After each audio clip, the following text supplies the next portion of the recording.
Islamic Research Center. السلام عليكم ورحمة الله وبركاته. پروگرام خود را از طریق انٹرنیشنل اسلامک ریسرچ سنٹر استودیو آغاز میکنیم. ان الحمد لله نحمده ونستعینه ونستغفره ونعوذ بالله من شرور انفسنا ومن سیئات اعمالنا من يهده الله فلا مضل له ومن يضلل فلا هادي له واشهد ان لا اله الا الله وحده لا شريك له واشهد ان محمدا عبده ورسوله. اما بعد فاعوذ بالله السميع العليم من الشيطان الرجيم من همزه ونفخه ونفثه. رب اشرح لي صدري ويسر لي امري واحلل عقدة من لساني يفقه قولي. اللهم رب زدني علما رب زدني علما رب زدني علما. أعوذ بالله من الشيطان الرجيم.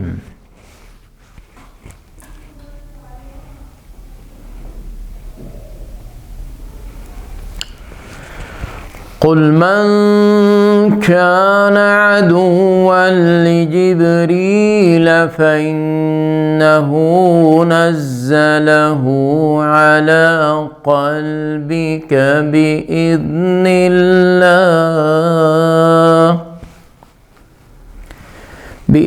الله مصدقا لما بين يديه وهدى وبشرى للمؤمنين. من كان عدوا لله وملائكته ورسله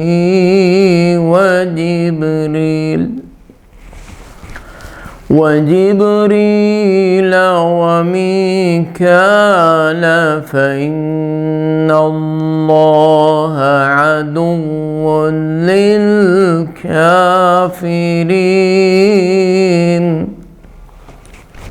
صدق الله العظيم. قل من كان عدوا لجبريل فإنه نزله على قلبك بإذن الله.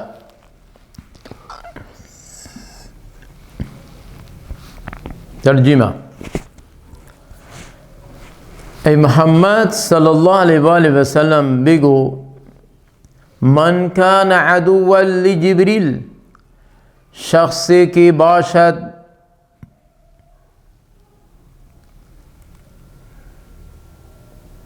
دشمن برای جبریل، فإنه نزل على قلبك، شخصی که جبریل را دشمن میداند، فإنه نزله على قلبك بإذن الله، پس یقینا اس قرآن کریم را، این وحی را بر قلب شما، بر قلب تو جبریل امین، توسط جبریل امین به حکم خداوند نازل می شود. این قرآن کریم را، این وحی را توسط جبریل امین به قلب اطهر تو به حکم خداوند نازل می کند. مصدقا لما بین یدیه،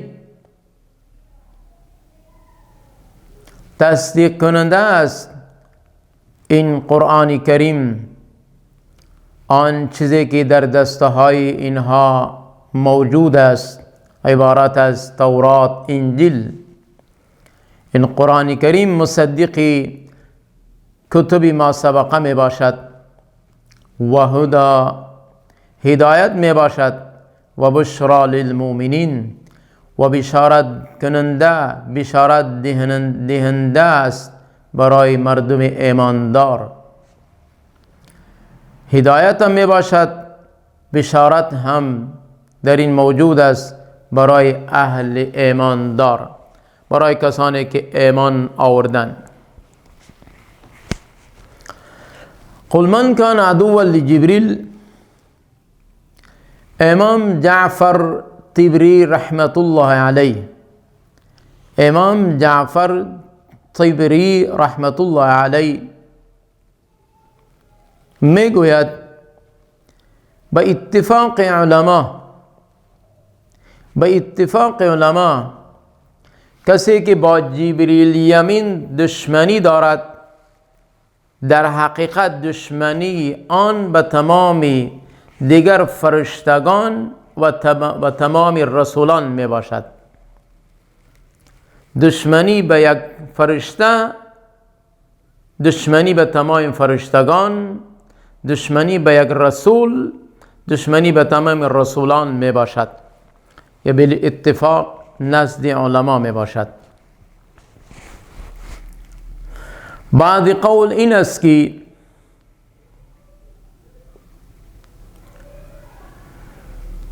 عمر رضی الله عنه همراه مردم یهودی مناظره گفتگو کرد.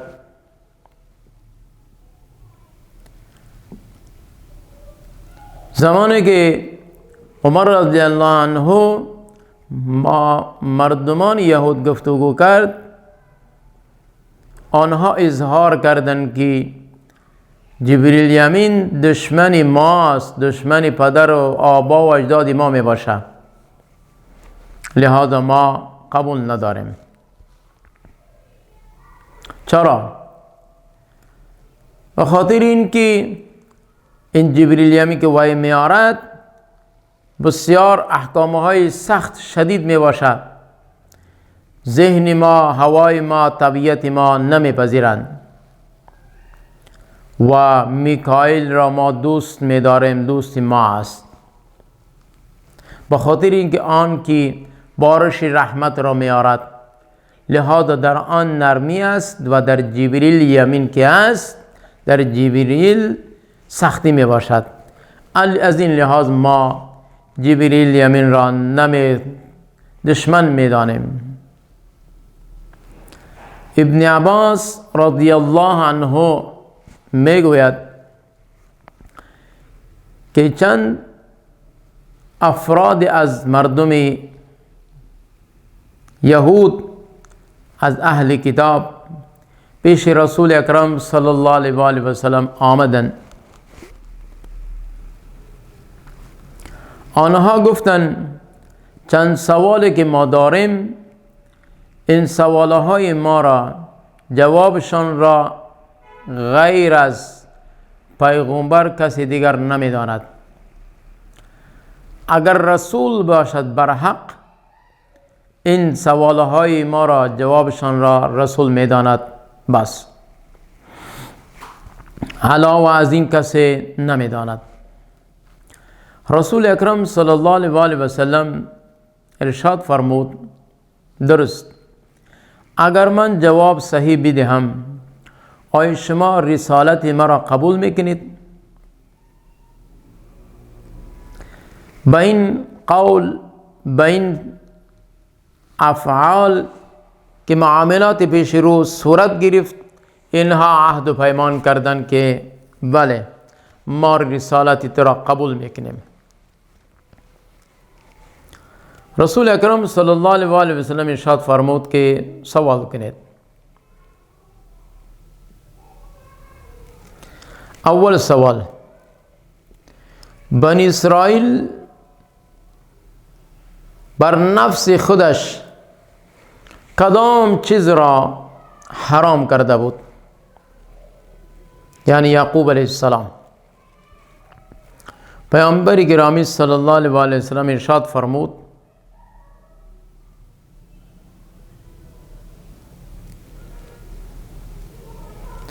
در یک مرض که نسبت به زنها یاد میشه،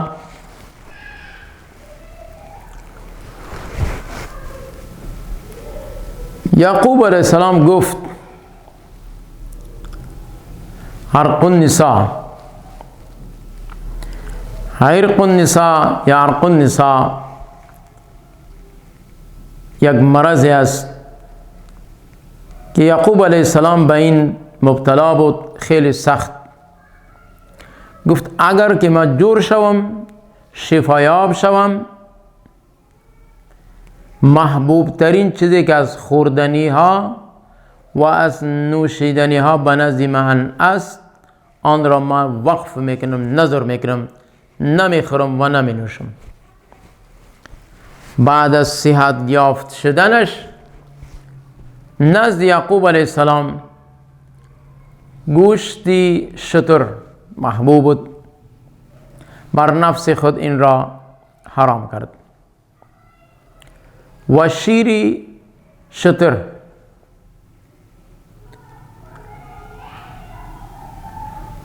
این محبوب بود از نگاه نوشیدنی ها، این را هم به نفس خود ممنوع کرد، حرام کرد.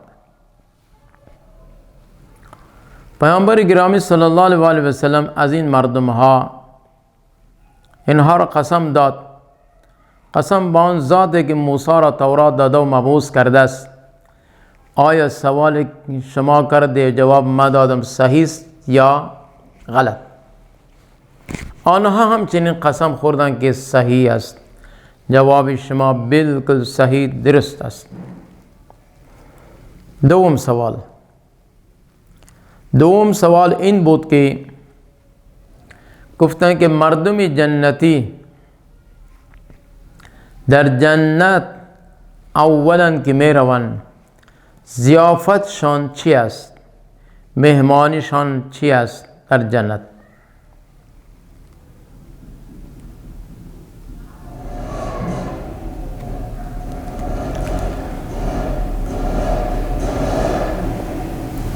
رسول اکرم صلی الله علیه و سلم ارشاد فرمود برای مهمانی از اینها اولا جگر ماهی. مهمانی مردم جنتی ابتداءً برایشان اگر مهمان نوازی می شود از طرف خداوند جگر ماهی می باشد.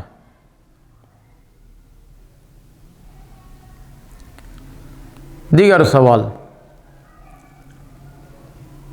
کردن آیا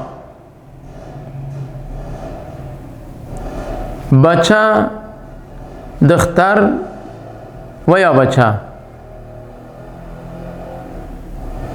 رنگ اینها گاهی به پدر گاهی به مادر، بعضی وقت دختر تولد می شود، بعضی وقت بچه تولد می شود، علت چی است؟ رسول اکرم صلی الله علیه و سلم ارشاد فرمود شهوتی مرد نطفش سفید و غوث می باشد. نطفه مرد سفید غوث می باشد و از زن زرد و باریک تنک می باشد.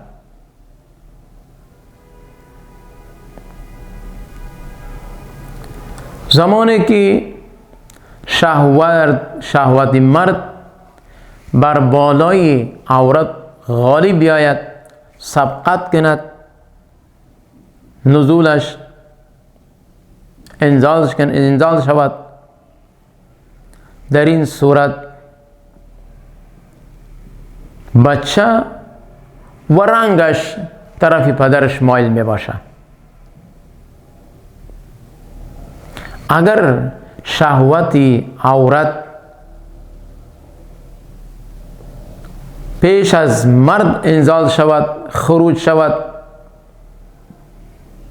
دختر و رنگش طرف مادرش مایل می شود.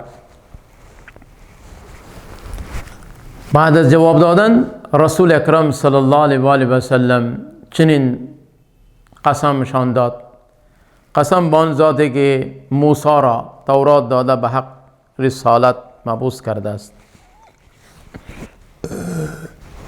آیا جواب که من دادم صحیح است یا غلط؟ مردم یهودی همچنین اهل کتاب قسم خورده گفتند که جوابتان درست است. جوابتان درست است. دیگر سوال این بود که آیا وحی که برای شما میارد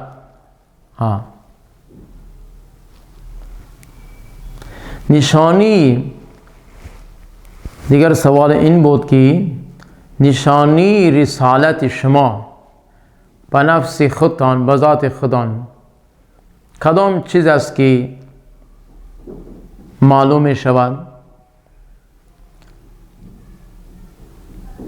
و کدام فرشته است که نزد شما می آید، وحی گرفته می آید، وحی برای شما می آرد؟ پیامبر گرامی صلی الله علیه و سلم جواب داد برای نبوت ما و انبیا، نبی یا رسول، زمانی که من می خوابم چشمهایم در خواب می باشند اما دلم بیدار می باشد. چشمهایم در ظاهر در خواب، دل من بیدار می باشد. و برای من وحی جبریل یمین می آرد. کسی که به من وحی می آرد او جبریل می باشد.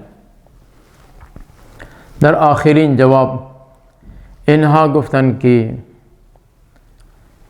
جبریل وحی بسیار سخت می آرد، در این نرمی وجود ندارد، دیده نمی شود، مخالف طبیعت و هوای ما است، این دشمنی ما می باشه، دوستی ما با میکائیل می باشه. اگر وحی به نزد تو پیش تو میکائیل می آورد ما رسالت را قبول می داشتیم، لیکن چون که جبریل می آرد، این جبریل طبیعتش سخت است، وحی هم می آرد سخت می باشه، لہذا رسالت تو را نمی پذیریم، چرا که ما با این دشمنی داریم، ما دوست ما کس میکائیل می باشد. الله رب العالمین در این آیات مبارکه ارشاد فرمود که بگو برای این مردم کسی که با جبریل یمین دشمنی دارد، خداوند همچنین آن را دشمن خود می دارد. دشمنی با جبریل دشمنی در حقیقت با خداوند. کسی که با جبریل دشمنی دارد دشمن می داند او را، در حقیقت فکر کنید که او دشمن خداست و خدا را دشمن می شناسد. من کان عدوا لله، الله رب العالمین جواب داد شخصی که باشد دشمن برای خدا، شخصی که عدوا لله خدا را دشمن بشناسد، خدا را دشمنش بداند و فرشتگان را و رسولان را و جبریل میکائیل را، فإن الله عدو للکافرین، پس یقینا خداوند دشمن کافرین می باشد. اگر هر فرد جماعتی که دشمنی با خدا، با فرشتگان، با پیامبران، با جبریل یمین داشته باشه، در حقیقت دشمنی خدا، آن افراد، آن اشخاصها دشمن خداوند می باشند و خداوند آنها را دشمن خود می دارد. چرا این جماعت از کفار می باشد، منکرین می باشند، لہذا خداوند دشمن می باشد برای کفار. یک واقعه دیگر است که زمانی که رسول اکرم صلی الله علیه و آله و سلم طرف مدینه منوره هجرت نمود، در مدینه منوره زمانی که داخل شد مردم ها این طرف و استقبالش دیگر آوازه بالا شد.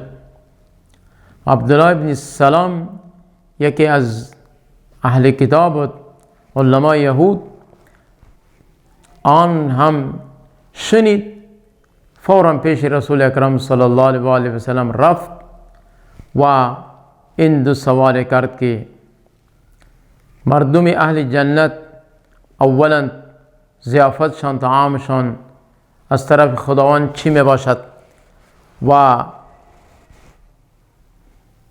در متعلق دختر بچه رنگ همچنین سوال نمود. قبلا گذشت. پیامبر گرامی صلی الله علیه و آله و سلم جواب داد و این شخص یک سوال دیگر هم بود. عبدالله ابن سلام گفت لا اله الا الله محمد رسول الله، اشهد ان لا اله الا الله و اشهد ان محمدا عبده و رسوله. اعلان کرد، به اسلام داخل شد، کلمه طیبه را خواند. زمانی که بر رسالت محمد رسول الله صلی الله علیه وسلم ایمان آورد، رسالت را قبول کرد،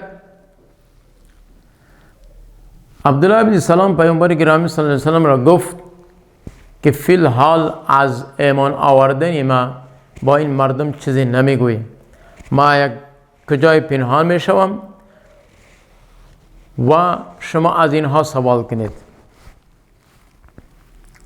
یکی جمله سوال این بود که در متعلق عبدالله ابن سلام شما چی رای دارید؟ زمانی که از این مردم اهل کتاب یهودی سوال کرد پیامبر گرامی صلی الله علیه و آله و سلم، مردم یهود گفتند که ابن فلان ابن فلان ابن فلان بهترین شخصیت است، بهترین انسان است که بچه نیک بچه نیک بچه نیک. این سلسله بسیله چند خانه پشت اینها به اظهار خوبی و نیکی اظهار کردن که خوب انسان است، عالم است، پرهیزگار می باشد. رسول اکرم صلی الله علیه و آله و سلم ارشاد فرمود که اگر عبدالله ابن سلام ایمان بیارد شما هم ایمان میارید، رسالت مرا شما قبول میکنید. اونها گفتند که نعوذ بالله نعوذ بالله، این امکان ندارد، این از عقل ما دور می باشد. عبدالله ابن سلام ایمان بیاره، رسالت را قبول کند، ما از خدا پناه می خواهیم، از خدا پناه می خواهیم. عبدالله ابن سلام در جایی که خودش خاموش کرده بود پس پرده خارج شد، گفت اشهد ان لا اله الا الله و اشهد ان محمدا عبده و رسوله. زمانی که ایمان آوردن عبدالله ابن سلام در نزد اینها ظاهر شد، اینها دانستند، فوراً زبان از اینها عقیده اینها گشت، گفت این بسیار بد انسان است، نسل در نسل از این خراب باشد. در حالی که چند دقیقه قبل اینها عبدالله ابن سلام را تعریف میکردند، خوبی آن را ظاهر کردند، اما بعد از اسلام آوردنش اینها الفاظهای ناشایسته در شأن عبدالله ابن سلام رضی الله عنه استعمال کردند. از قرآن کریم آیات چنانچه در سورت نساء والله علم می آید ان الذين كفروا بالله ورسله یکفرون بالله ورسله. کسی که با خدا و با فرشتگان و رسولانش انکار میکنند، دشمنی میورزند، دشمنی میدانند، در حقیقت اینها را خداوند دشمن میداند. اینها دشمن خداوند هستند. خداوند هیچگاه برای اینها دوست نمی باشد. لہذا به یک فرشته، به یک رسول انکار کردن، فکر کنی قسمی که از تمام فرشتگان رسولان انکار کرده شود. این مردم یهود بودند مردمانی بودند که دشمنی با رسولان داشتند، با فرشتگان داشتند، با خداوند داشتند، اما ظاهراً میپذیرفتند لیکن در عمل پیاده نکردند، عمل نکردند. لہذا دشمنیشان از افعالشان، کردارشان ظاهر می شود که در حقیقت اینها دشمنی با پیغمبر ندارند. دشمنی اینها با پیغمبر و فرشتگان در حقیقت دشمنی با خداوند می باشد. و من الله توفیق. اقول قول هذا استغفر الله لی و لکم و لسائر المسلمین.